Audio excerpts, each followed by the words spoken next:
നമ്മൾ എപ്പോഴും അപരിഷ്കൃതമായ ഒരു നാടിനെ പറ്റി പറയുമ്പോൾ എടുത്തു പറയുന്ന ഒരു രാജ്യമാണ് ഉഗാണ്ട. നമ്മളൊക്കെ പറയാറുണ്ട്, ഏത് ഉഗാണ്ടയിലാണാവോ, അല്ലെങ്കിൽ ഓനിപ്പോൾ ഏത് ഉഗാണ്ടയിലാ എന്നൊക്കെ നമ്മൾ പറയാറുണ്ട്.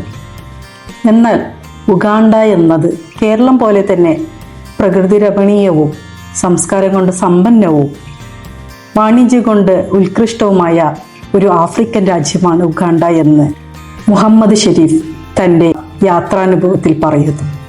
നമുക്ക് യാത്രാനുഭവങ്ങൾ എഴുതിയ ഒരുപാട് സാഹിത്യകാരന്മാരുണ്ട്. അതിൽ മുൻനിരയിലാണ് എസ്.കെ. പൊറ്റക്കാട്. എന്നാൽ എസ്.കെ. പൊറ്റക്കാട് കണ്ട ആഫ്രിക്കൻ കാഴ്ചകളല്ല മുഹമ്മദ് ഷെരീഫ് കാണുന്നത്. കാലമേറെ മാറുമ്പോൾ സംസ്കാരവും അതിനൊത്ത് ആധുനികവൽക്കരിക്കപ്പെട്ടിരിക്കുന്നു എന്ന് അദ്ദേഹം പറയുന്നുണ്ട്. റോഡുകളുടെ കാര്യത്തിലായാലും വാണിജ്യത്തിൻ്റെ കാര്യത്തിലായാലും എല്ലാം ഏറെ സമ്പന്നമാണ് ഇന്ന് ആഫ്രിക്ക എന്ന് അദ്ദേഹം സാക്ഷ്യപ്പെടുത്തുന്നു.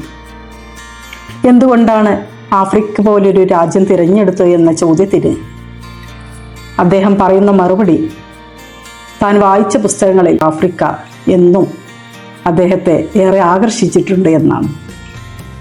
അതുകൊണ്ട് തന്നെയാണ് ഉഗാണ്ട, ടാർസാനിയ, സിംബാബ്വെ തുടങ്ങിയ ആഫ്രിക്കൻ രാജ്യങ്ങൾ സന്ദർശിക്കാൻ അദ്ദേഹം തീരുമാനിക്കുന്നത്.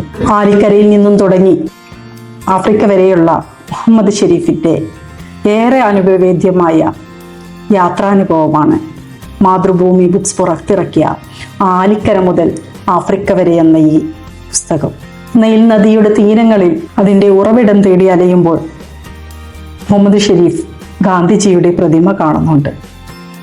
അന്നേരം അദ്ദേഹം ഒരു ഇന്ത്യൻ എന്ന നിലയിൽ ഏറെ അഭിമാനത്തോടെ ആ കാഴ്ചയെ ഹൃദയത്തിൽ ഏറ്റുവാങ്ങുന്നുണ്ട്. ഇത്തരം ഒട്ടേറെ അനുഭവങ്ങൾ കൊണ്ട് ഏറെ വ്യത്യസ്തമാണ് മുഹമ്മദ് ഷെരീഫിൻ്റെ ഈ യാത്രാ അനുഭവ പുസ്തകം. യാത്രകളെ സ്നേഹിക്കുന്ന ഏതൊരാൾക്കും തീർച്ചയായിട്ടും ഇഷ്ടപ്പെടുന്ന ഒരു പുസ്തകം തന്നെയാണിത്. എല്ലാവർക്കും സ്നേഹം.